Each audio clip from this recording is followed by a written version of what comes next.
आइए भक्तों, मैं आपको मंगलवार के व्रत की कथा सुनाती हूँ। एक ब्राह्मण दंपत्ति के कोई संतान न हुई, जिसके कारण पति पत्नी बहुत दुखी थे। वह ब्राह्मण हनुमान जी की पूजा हेतु वन में चला गया। वह पूजा के साथ महावीर जी से एक पुत्र की कामना प्रकट किया करता था। घर पर उसकी पत्नी मंगलवार का व्रत व प्राप्ति के लिए किया करती थी। मंगल के दिन व्रत के अंत भोजन बनाकर हनुमान जी को भोग लगाने के बाद स्वयं भोजन ग्रहण करती थी। एक बार कोई व्रत आ गया, जिसके कारण ब्राह्मणी भोजन ना बना सकी। वह हनुमान जी का भोजन भी नहीं लगाया। वह उस अपने मन में ऐसा प्रण करके सो गई कि अब अगले मंगलवार हनुमान जी का भोग लगाकर अन्न ग्रहण करूंगी। वह भूखी प्यासी 6 दिन तक पड़ी रही। मंगलवार के दिन उसे मूर्छा आ गई।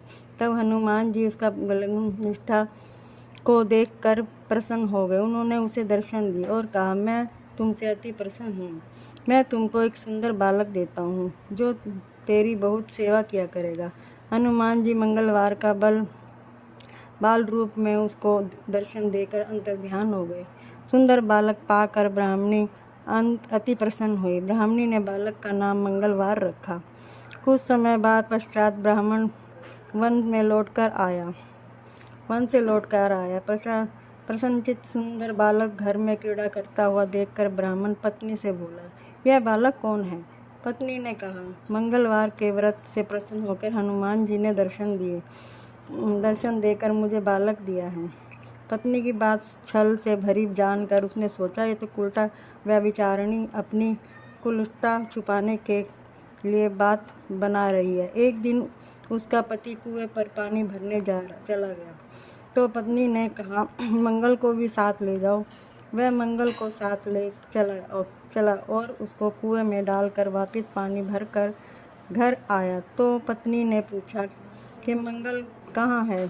तभी मंगल मुस्कुराता हुआ घर आया। उसको देखकर ब्राह्मण आश्चर्यचकित हुआ। रात्रि में उसके पति से हनुमान जी ने स्वप्न में कहा, यह बालक मैंने दिया है, तुम पत्नी को उल्टा क्यों कहते हो?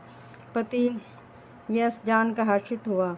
फिर पति पत्नी मंगलवार का व्रत रखा और अपना जीवन आनंदपूर्वक व्यतीत करने लगे। जो मनुष्य मंगलवार व्रत कथा को पढ़ता या सुनता है और नियम से व्रत रखता है, उसके हनुमान जी की कृपा से सब कष्ट दूर हो जाते हैं।